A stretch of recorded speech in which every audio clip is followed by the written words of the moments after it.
అంతకంటే గొప్పగా శ్రద్ధగా చదువుకున్నారు అన్నమాట. ఎందుకంటే సంవత్సరం వచ్చేసరికి ఆయనకి మాటలు రాయడం అంత దాకా వచ్చేసింది అన్నమాట. అన్ని మాటలు పలకడం, అన్ని శ్లోకాలు చెప్పడం అలా వచ్చింది.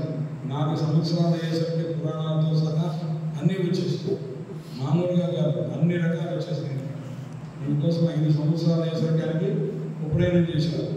5 సంవత్సరాలు అయ్యేసరికి ఉపనయనం చేస్తే 6వ సంవత్సరం నుంచి వేదాలన్నీ వచ్చేసాయి. 7 సంవత్సరాలకు వేదాలన్నీ వచ్చేస్తాయి. మనం ఒక వేదం చదువుకోవడానికి 11 సంవత్సరాలు పడుతుంది, 10 సంవత్సరాలు పడుతుంది. మరి 4 వేదాలు చదువుతున్నారు అన్నమాట. అలాంటి మహానుభావుడు. ఎందుకు? ఆయన ఈశ్వరుడే కదా, మేధాదక్షిణామూర్తే కదా, శంకరాచార్య వారు అవతరించారు. అందుకోసం ఒక అసాధారణమైన ప్రతిభ ఉంటుందన్నమాట.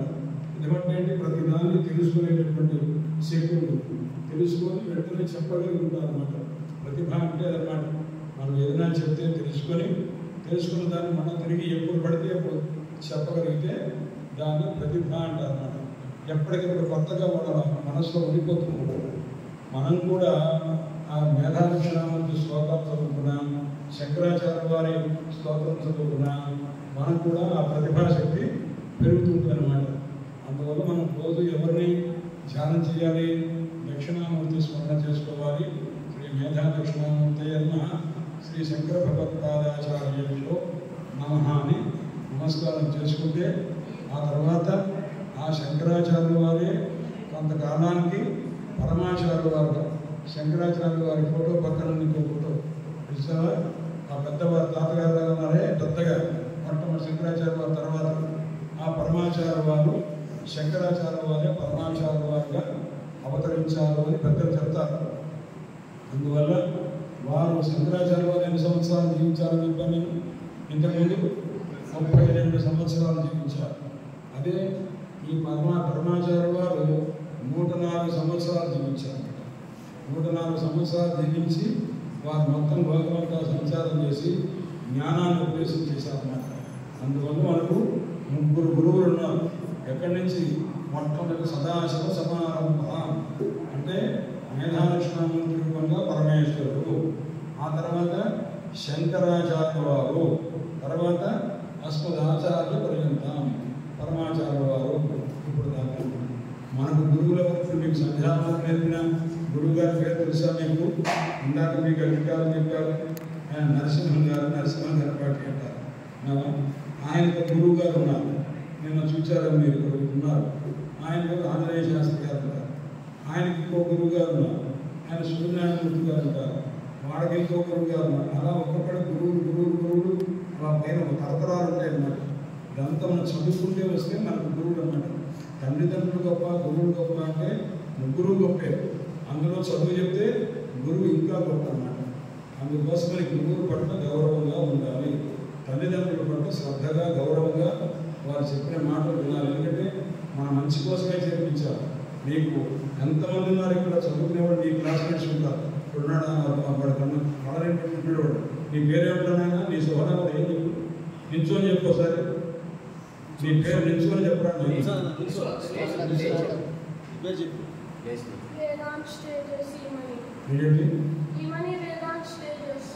వేదాంత శ్రీధర తేజస్. ఎంత తేజస్సుగా ఉన్నారు! అట్లా ఉంటావా? నవ్వు ఒకసారి. నువ్వు నవ్వు తెచ్చుకున్నా నా కోరిక. నవ్వుతావా?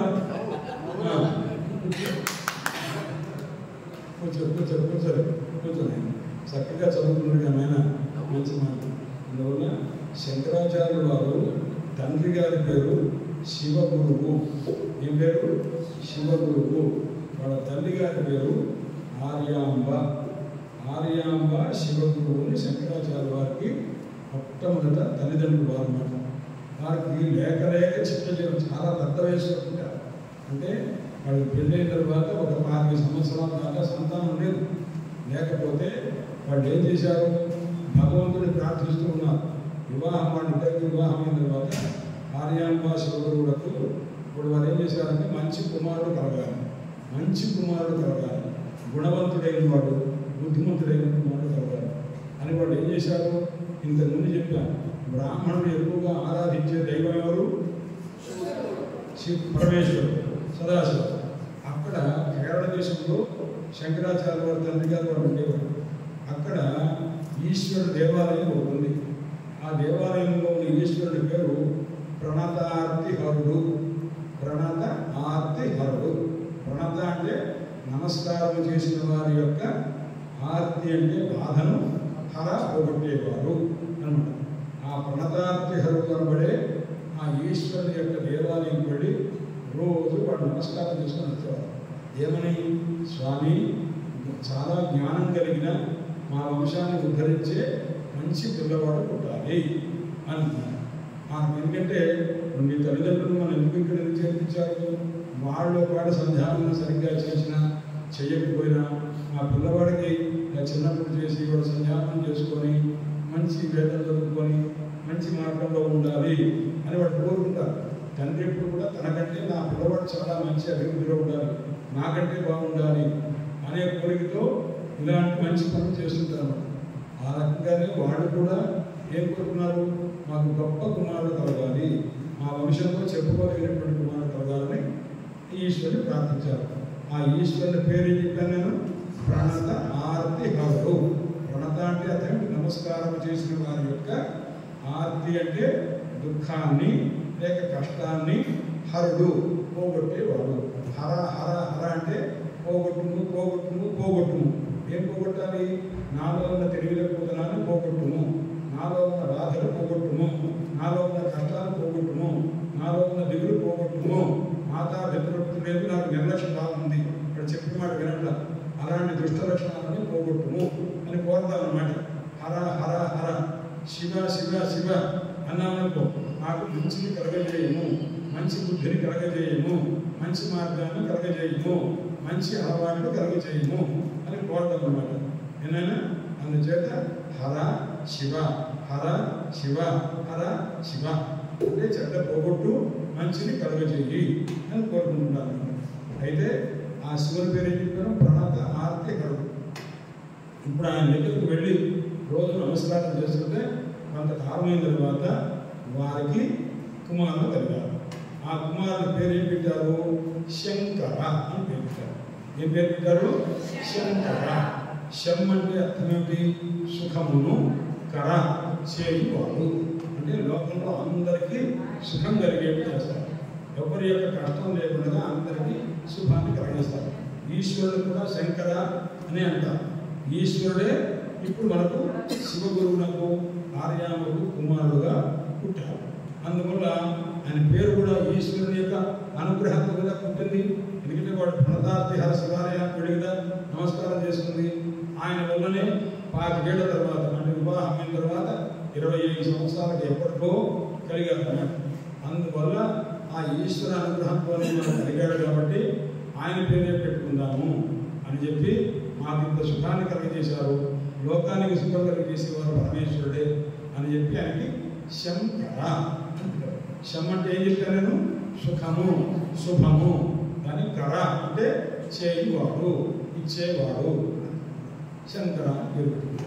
కొంతకాలానికి ఆయన చిన్నపిల్లవాడు ఉండగానే వాళ్ళ తండ్రి గారు ఆయన శివగురువు అనేటువంటి ఆయన వెళ్ళిపోయారు. అంటే దేవుని దగ్గరికి వెళ్ళిపోయారు.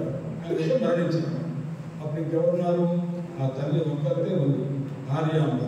ఆ ఆర్యాంబ పిల్లవాడిని నెమ్మదిగా సాగుతున్నది. వాళ్ళ కుటుంబ సభ్యులు కొంతమంది బంధువులు ఉన్నారు, వాళ్ళ మధ్యలో కాలక్షేపం చేస్తుంది. కానీ ఈ సాక్షాత్తు ఈశ్వరుడు అవల కన్నా కలిగింది. ఈశ్వరుడే ఆ రూపంగా శంకరారూపంగా అవతరించారన్నమాట. అవతరిస్తే ఆయన అక్కడి నుంచి ఆయన తెలివితేటలన్నీ తెలుస్తున్నాయి అన్నమాట. సంవత్సరం 2 ఏళ్ళ దాకా వాళ్ళ తండ్రి గారు ఉన్నారు.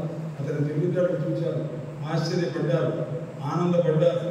ఆ తర్వాత కొన్ని రోజులైన తర్వాత నెమ్మదిగా ఆయన చదువులో మంచి మేధా సంపత్తి, ఏ శ్లోకాలు ఇచ్చే పొద్దున్న నుంచి సాయంత్రం వరకు కొన్ని శ్లోకాలు చెప్పగానే రాత్రి వేసరిగా మొత్తం అప్పు చెప్తుండేవారు. అలాంటి తెలివితేటలు ఉన్నమాట. అందుకోసం ఎన్ని వందల శ్లోకాలు ఇస్తే అన్ని 100 శ్లోకాలు ఒక్కసారి చెప్పగానే తిరిగి అప్పచెప్పేవారు. ఇది ఒక అందరి పిల్లల్లో ఉండేది కాదు, ఆయనకు మాత్రమే లభించింది. ఎందుకంటే మేధాదక్షిణామూర్తి యొక్క రూపమే శంకరాచార్య వారిగా అవతరించారు కాబట్టి ఆ రకంగా చూసి అందరూ ఆశ్చర్యపోతున్నారు. ఆయన చాలా గొప్పవాడయ్యారు కుమారుడు అని అందరూ మెచ్చుకుంటున్నారు. అలాంటి సందర్భంలో ఆయన గారు వెళ్ళిపోయారు. తండ్రి గారు చనిపోయారు. చిన్నతనంలోనే ఆయన ఉపనయనం చేయవలసి వచ్చింది. ఉపనయనం చేసి వస్తే అప్పుడు వాళ్ళ చుట్టాలు దూరం ఉండి దగ్గర ఉండి వాళ్ళ కూర్చొని వారు ఉపనయనం చేశారు. ఉపనయనం చేసిన తర్వాత ఒక రోజున శంకర భగవత్పాదులు వారు ఏం చేశారంటే అనేక రకమైనటువంటి భిక్షాటం చేసుకుంటున్నారు. చిన్నప్పుడు మధుకర్మం ఉంటారు మరి. మధుకర్మం అంటే ఏంటంటే చదువుకునేవాళ్ళు వేరే ఊళ్ళో చదువుకునేటప్పుడు కొంతమంది బ్రహ్మచారులు గురువు దగ్గరికి వెళ్ళి చదువుకుంటే ఇలా పాఠశాలలు ఉండేవి కావాలనుకో అప్పుడు ఏం చేసేవాళ్ళు తల్లిదండ్రులు గురువు గారి దగ్గర తీసుకెళ్ళి ఆ గురువు గారి దగ్గర వచ్చి మా పిల్లవాడికి వేదం చెప్పండి అని ఇచ్చేవాళ్ళు. అప్పుడు వేదం చెప్పండి అంటే ఆ గురువు గారికి కూడా ఏంటి పొద్దు నుంచి సాయంత్రం మధ్యాహ్నం దాకా మడి అంతా పూజలంతా సరిపోతుంది. పాఠం ఇస్తుంటారు అలా పూజ చేసుకుంటారు. పూజ చేసేకి ఎంతో మందికి 12 అవుతుంది. ఈ చిన్న పిల్లవాడు అన్నం లేకుండా ఉండలేడు కదా, అందుకోసం ఏం చేస్తారు మధుకరం అని అంటారు. మధుకరం అంటే ఏంటి కొంతమంది బ్రాహ్మణులు ఉంటారు మంచివాడు వాళ్ళ ఇళ్ళకి వెళ్ళి ఒకరిగా మా భవతి భిక్షాందే అని అలాగా అమ్మా నేను బ్రహ్మచారం ఇచ్చాను అన్నది. కానీ వాళ్ళు ఏం చేస్తారంటే కొద్దిగా అన్నం తీసుకొచ్చి ఆ పిల్లవాడు పెడతారు. అలా 5-6 ఇళ్లలో వెళ్ళి కొద్దిగా తీసుకొని ఆ అన్నాన్ని ఇంట్లో పెట్టుకొని గురువుగారి దగ్గర పెట్టుకొని తింటుంటాడు. అలా చేస్తే అది మధుకరము అంటారు. దాన్ని ఏమంటారంటే మధుకరము అంటారు. మధుకరము అంటే ఏమిటి? తుమ్మెద ఉంటుంది. కృష్ణ తుమ్మెద పేరున్నారో పెట్టుకున్నా ఆ తుమ్మెద పూలంలో చిన్న చిన్న మకరందం ఉంటుంది. మకరందం అంటే తీయటి రసం ఉంటుంది పూలలో. అది కాస్త ఆస్వాదిస్తుంటుంది. ఈ పూలు కొద్దిగానే ఉందనుకో ఇది అయిపోతే ఇంకో పువ్వు దగ్గర పడుతుంది. అక్కడ వెళ్ళి కొద్దిగా ఇంకో తేనె ఉంటే అక్కడ వెళ్ళి ఆస్వాదిస్తుంది. అంటే తాగుతుంది. ఇంకో చోటుకి ఉంటుంది. అలాగా శిష్యుడు అన్నవాడు గురువు దగ్గర చదువుకునేటప్పుడు ఒక తుమ్మెద ఏ విధంగా ఆ పూలలో మకరము ఈ పూలో మకరము అలా తీసుకున్నట్టుగా మొత్తం మీద ఆహారం సంపాదించుకుంటే దాన్ని మధుకరము అంటారు. చదువు కూడా అంటే ఒక గురువు గారి దగ్గర చదువుతుంది. ఒక గురువు గారు వేదం చెప్తారు, ఇంకో గురువు గారు ఇంకో కావ్యాలు చెప్తారు, ఇంకో గురువు గారు ఇంకోటి చెప్తారు. అది కూడా మనం ఏం చేస్తాము, నాకు వేదం వచ్చింది నాకు ఇంగ్లీష్ చదువుకోవాలంటే ఇంకో గురువు దగ్గర నేర్చుకుంటారు. ఇది కాదు నాకు ఇంకోటి కావాలి లెక్కలు నేర్చుకోవాలంటే ఇంకో గురువు దగ్గర పడతారు. అందరూ ఇంగ్లీష్ ఇప్పుడు మాట్లాడు మ్యాథ్స్ సబ్జెక్ట్ చెప్పే అవకాశం లేదు కదా, మ్యాథ్స్ సబ్జెక్ట్ దాన్ని ఇంగ్లీష్ చెప్పలేదు కదా. అలాగే ఇంకో గురువు దగ్గరికి వెళ్ళి మనం కూడా చదువుకునేప్పుడు ఎలా చేయాలి? మీ స్కూల్లో ఇంగ్లీష్ చదువుకుంటారు కదా, సబ్జెక్ట్ చదువుకుంటారు కదా, ఇక్కడ చెప్పే చదువు వాడు చెప్తారా? చెప్పరు.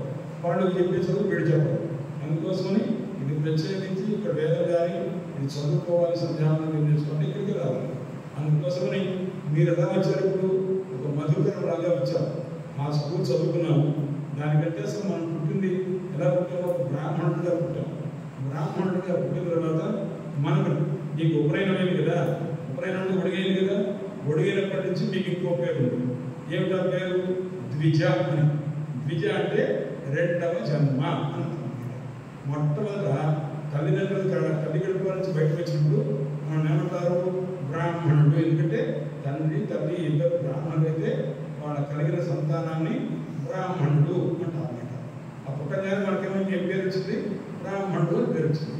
తర్వాత ఉపనయనం చేసుకున్నాం, గొడుగు చేసుకున్నాము. ఆ రోజు మనకి ఏం పేరు? రెండవ జన్మ వచ్చింది. అంటే ఇంకో గాయత్రి మంత్రం మన చెవిలో ఎప్పుడైతే పడ్డదో మనకు ఒక జన్మ వచ్చింది. అందువల్ల ద్వి అంటే రెండవ జన్మ వచ్చింది కాబట్టి ద్విజుడు అంటారు. అదే మనం వేదం చదువుకున్నాం అనుకో ఇంకో పేరు వస్తుంది అన్నమాట. ఏమిటా పేరు? విప్రా అని పేరు వస్తుంది. విప్రా అంటే అందరికీ కూడా మనం ఏది కావాలంటే ఇవ్వగలిగినంత శక్తి వస్తుంది. ఎప్పుడు వేద విద్య చదువుకున్నప్పుడు అన్నమాట. అందుచేత ఈ 3 ఒకరికే ఉందనుకో అంటే జన్మచేత బ్రాహ్మణై ఉండి ఉపనయనమయ్యి మంచి విద్య చదువుకుంటే అలాగే ఉంటే అదే జీవితంలో ఉంటే మనం ఏమంటారు? శ్రోత్రియుడు అంటారు. అందుకోసమని శంకర భగవత్పాదుల వారికి ఉపనయనం చేశారు. ఎన్నో సంవత్సరం? 5వ ఏట చేశారు. చేస్తే 6వ సంవత్సరం 7వ సంవత్సరం వచ్చేసరికి మరి సమస్త వేదములు శాస్త్రములు పురాణములు అన్నీ కలపడాలనుకుంటారు. ఇలాంటి దశలో ఒక రోజున ఈ మధుకరానికి పెడుతున్న సందర్భంలో ఒక ముసలమ్మ గారు ఉన్నారు. ఆ ముసలమ్మ గారి దగ్గరికి వెళ్ళారు. ఆవిడ భక్తి భిక్షాందే అని అన్నారు.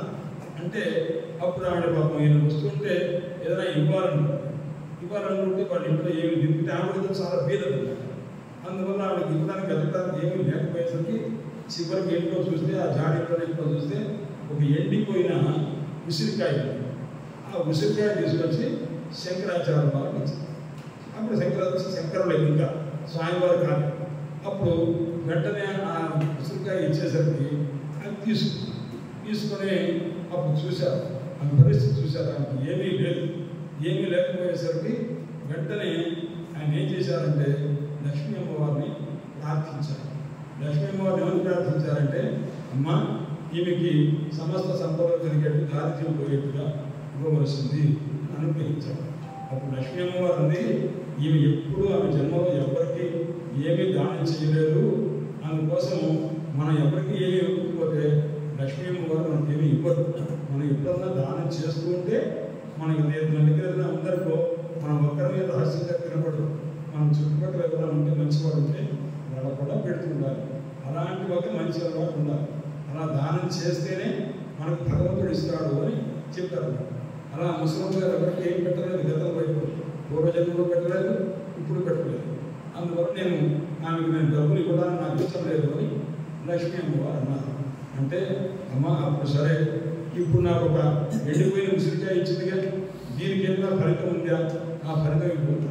ఆయన సాక్షాత్తు ఈశ్వర అవతారం నీకు ఇచ్చినందుకు నేను ఈమెకి బంగారు ఉసిరికాయలు ఈమె ఇంట్లో పరీక్షించేట్టు నేను చేస్తాను అని అన్నారన్నమాట. బంగారు ఉసిరికాయ అంటే ఒక ఉసిరికాయ బంగారు ఉసిరికాయ అనుకుంటే 3 డబ్బులు వస్తాయి. అలాంటిది ఉసిరికాయలు వర్షం పడితే ఎన్ని బంగారు ఉసిరికాయలు ఉంటుంది అంటే ఎన్ని కేజీలు బంగారం ఉంటుంది. అలా లక్ష్మీ అమ్మవారు కురిపించిందనమాట. దాన్ని ఆ చెప్పేటప్పుడు అలా చేయడానికి శంకరాచార్య వారు స్తోత్రం చదివారు. దాని పేరే కనకధార స్తోత్రం అంటారు. కనక అంటే బంగారం, ధారగా ఉసిరికాయలు బంగారం ఉంటుంది అనమాట.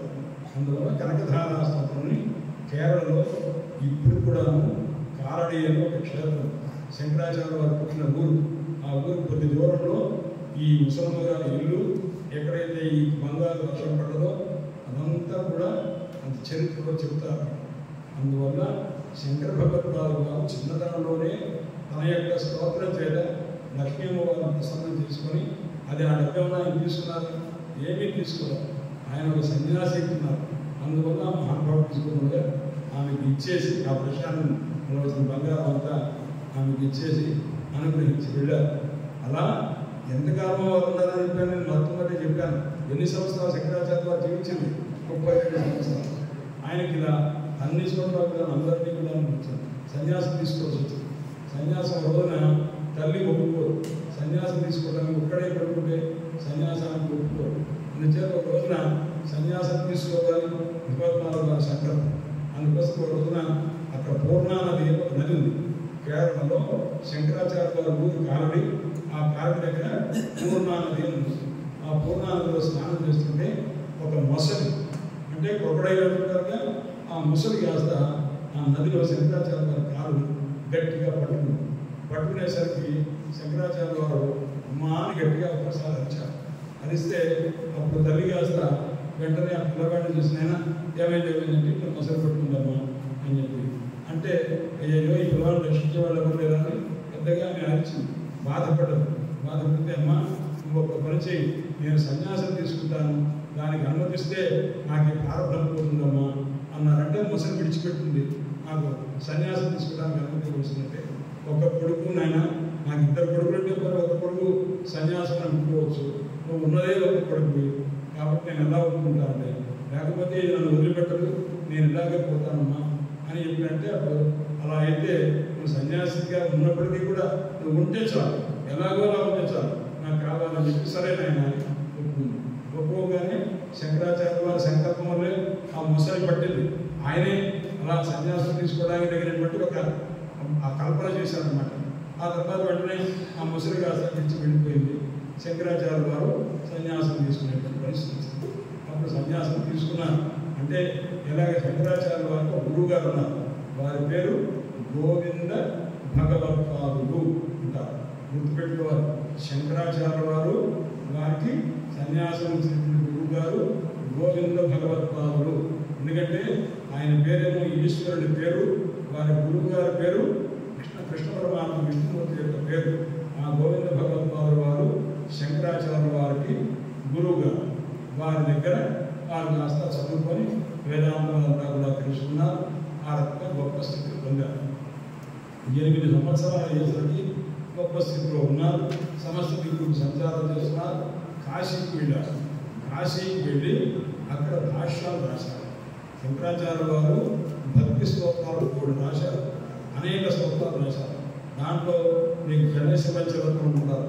ఉదాకరాత్మ మోదకం సదావిముక్తి సాధకం ఈ శ్లోకాలు ఉన్నారుగా మీరు. అలాంటి శ్లోకాలు కొన్ని వేల శ్లోకాలు రాశారు శంకరాచార్య వారు.